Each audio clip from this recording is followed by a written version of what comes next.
दोस्तों, श्रीमद् भागवत गीता में भगवान कृष्ण के उन उपदेशों का वर्णन है जो उन्होंने महाभारत युद्ध के दौरान अर्जुन को दिया था। गीता में दिए उपदेश आज भी उतने ही प्रासंगिक हैं और मनुष्य को जीवन जीने की सही राह दिखाते हैं। गीता में 18 अध्याय और 700 श्लोक हैं, जिनमें धर्म के मार्ग का अनुसरण करते हुए सत्कर्म करने की शिक्षा दी गई है। जीवन की सभी दुविधाओं और समस्याओं का हल गीता में मिलता है। माना जाता है कि गीता के बातों का अनुसरण करने से जीवन बदल जाता है और व्यक्ति को हर काम में सफलता मिलती है। आइए जानते हैं श्रीमद् भागवत गीता की उन 5 बातों के बारे में जिन्हें अपनाकर कोई भी विजय प्राप्त कर सकता है। दोस्तों, गीता के अनुसार व्यक्ति को अपने क्रोध पर काबू करना सीखना चाहिए। क्रोध आने पर व्यक्ति खुद पर नियंत्रण खो बैठता है और आवेश में आकर गलत काम कर बैठता है। क्रोध में लिए गए फैसले अक्सर गलत होते हैं, जिससे व्यक्ति आगे चलकर पछताता है। इसलिए क्रोध आने पर खुद को शांत करने का प्रयास करें। श्रीमद् भागवत गीता के अनुसार हर मनुष्य को आत्ममंथन जरूर करना चाहिए। आत्मज्ञान के जरिए ही व्यक्ति को अपने गुण और अवगुण के बारे में पता चलता है। आत्ममंथन व्यक्ति को सही गलत का निर्णय करने में मदद करता है। इसलिए कुछ समय अकेले रहकर आत्ममंथन जरूर करें। श्री कृष्ण के अनुसार व्यक्ति को स्वयं का आकलन करना भी बेहद आवश्यक है। जब तक आप खुद को नहीं समझेंगे, तब तक आप स्वयं से जुड़ा कोई भी फैसला मजबूती के साथ नहीं कर सकेंगे। जब मनुष्य अपने गुणों और कमियों को जान लेता है, तब वह अपने व्यक्तित्व का निर्माण सही ढंग से कर पाता है। गीता के अनुसार हर व्यक्ति को अपने मन पर नियंत्रण रखना चाहिए। मन बहुत चंचल होता है और यही हमारे दुखों का कारण बनता है। जो व्यक्ति अपने मन पर काबू पा लेता, वो सफलता की राह पर चल पड़ता है। ऐसा व्यक्ति सिर्फ अपने कर्म पर केंद्रित रहता है और लक्ष्य को आसानी से हासिल कर लेता है। श्री कृष्ण के उपदेश के अनुसार मनुष्य को उसके कर्मों के अनुरूप ही फल मिलता है। इसलिए परिणाम के बारे में सोचे बिना व्यक्ति को सिर्फ अपने कर्म पर ध्यान देना चाहिए। हिंदू धर्म के एकमात्र धर्म ग्रंथ है वेद। वेदों के 4 भाग हैं, ऋग, यजु, साम और अथर्व।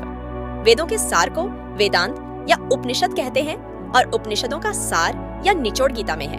गीता हिंदुओं का सर्वमान्य एकमात्र धर्म ग्रंथ है।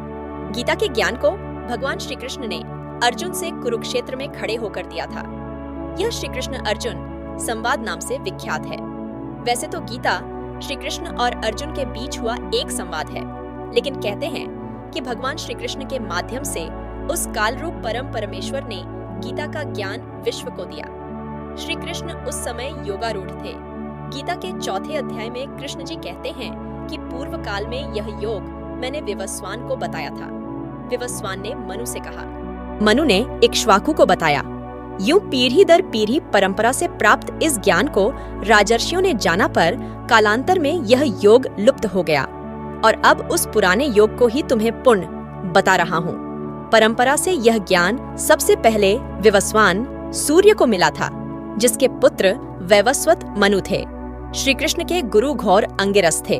घोर अंगिरस ने देवकी पुत्र कृष्ण को जो उपदेश दिया था, वही उपदेश श्री कृष्ण गीता में अर्जुन को देते हैं। छांदोग्य उपनिषद में उल्लेख मिलता है कि देवकी पुत्र कृष्ण घोर अंगिरस के शिष्य हैं और वे गुरु से ऐसा ज्ञान अर्जित करते हैं जिससे फिर कुछ भी ज्ञातव्य नहीं रह जाता है। यद्यपि गीता द्वापर युग में महाभारत के युद्ध के समय रणभूमि में किंकर्तव्य विमूढ़ अर्जुन को समझाने के लिए भगवान श्री कृष्ण के द्वारा कही गई थी, किंतु इस वचनामृत की प्रासंगिकता आज तक बनी हुई है। गीता में भक्ति, ज्ञान और कर्म मार्ग की चर्चा की गई है। उसमें यम नियम और धर्म कर्म के बारे में भी बताया गया है। गीता ही कहती है कि ब्रह्म ईश्वर एक ही है। गीता को बार बार पढ़ेंगे तो आपके समक्ष इसके ज्ञान का रहस्य खुलता जाएगा। गीता के प्रत्येक शब्द पर एक अलग ग्रंथ लिखा जा सकता है। गीता में सृष्टि उत्पत्ति, जीव विकास क्रम, हिंदू संदेवाहक क्रम, मानव उत्पत्ति, योग, धर्म, कर्म, ईश्वर, भगवान, देवी, देवता, उपासना, प्रार्थना, यम, नियम, राजनीति, युद्ध, मोक्ष, अंतरिक्ष, आकाश, धरती, संस्कार, वंश, कुल, नीति, अर्थ, पूर्व जन्म, जीवन प्रबंधन, राष्ट्र निर्माण, आत्मा, कर्म सिद्धांत, त्रिगुण की संकल्पना, सभी प्राणियों में मैत्रीभाव आदि सभी की जानकारी है। दोस्तों, श्रीमद् भगवद गीता योगेश्वर श्री कृष्ण की वाणी है।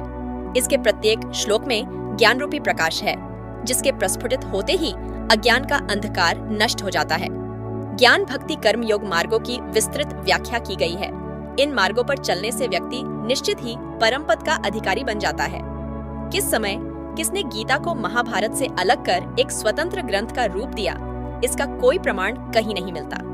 आदि शंकराचार्य द्वारा भाष्य रचे जाने पर गीता जिस तरह प्रमाण ग्रंथ के रूप में पूजित हुई है, क्या वही स्थिति उसे इसके पूर्व भी प्राप्त थी, इसका निर्णय कर पाना कठिन है।